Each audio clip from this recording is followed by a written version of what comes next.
Hi guys, welcome to Unit 2.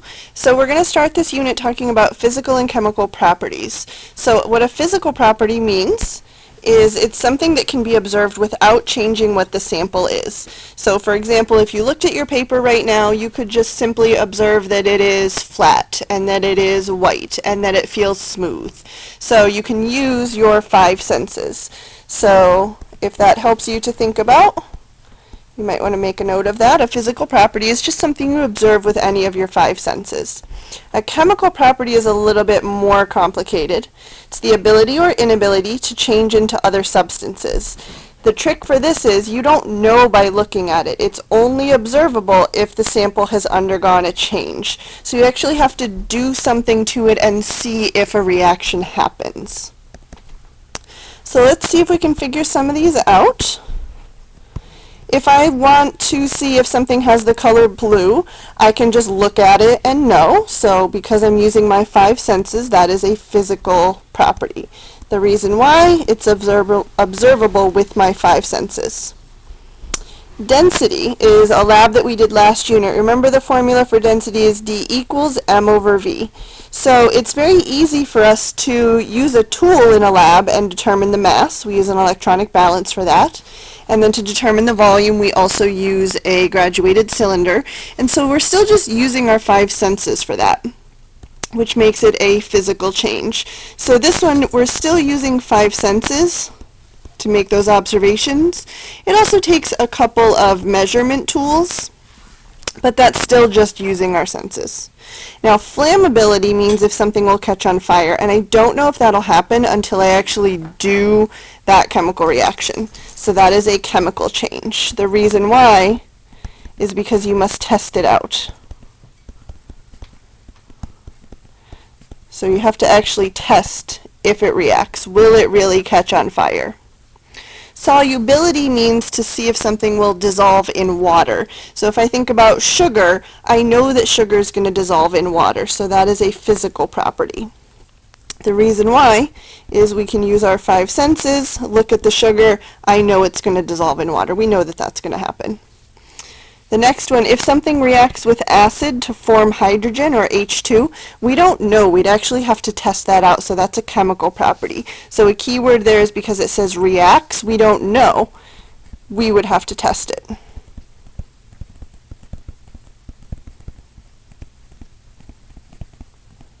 Combustion means whether something explodes or not. Again, I can't look at something and know if it's going to explode. You'd have to do the fun part and actually test that out, which makes it a chemical property.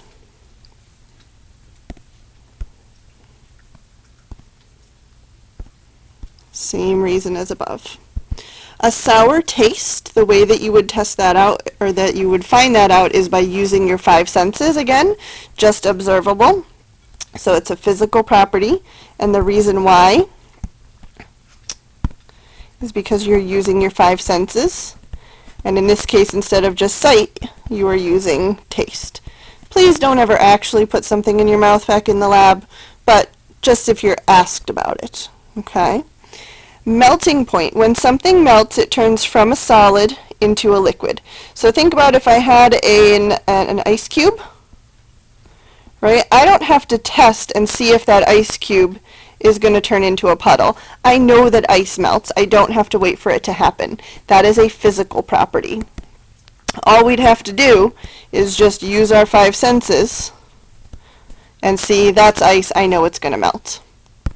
Now the next one has a keyword that it's going to react with water. Anytime you see the word react, you know that it is chemical, because you don't know if it's going to happen. You'd actually have to test it out. The next example is the same thing. Whenever you see that keyword of reacts, we don't know if something will react with base to form water. That's a chemical property because we'd have to test it out.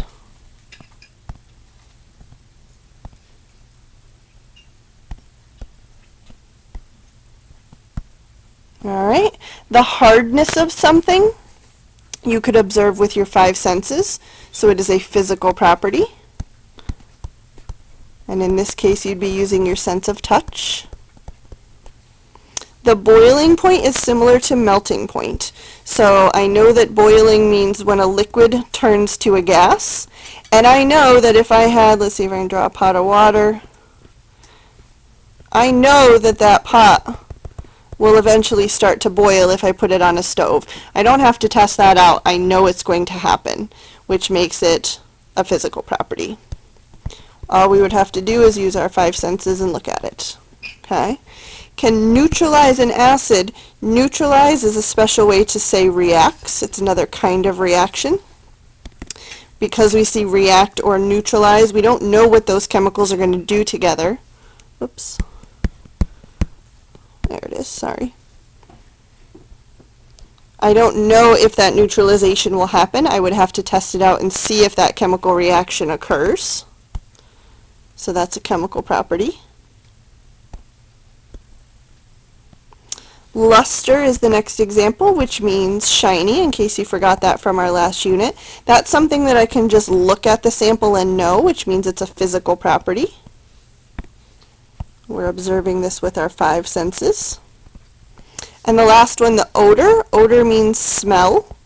Again, one of your 5 senses, so that is a physical property.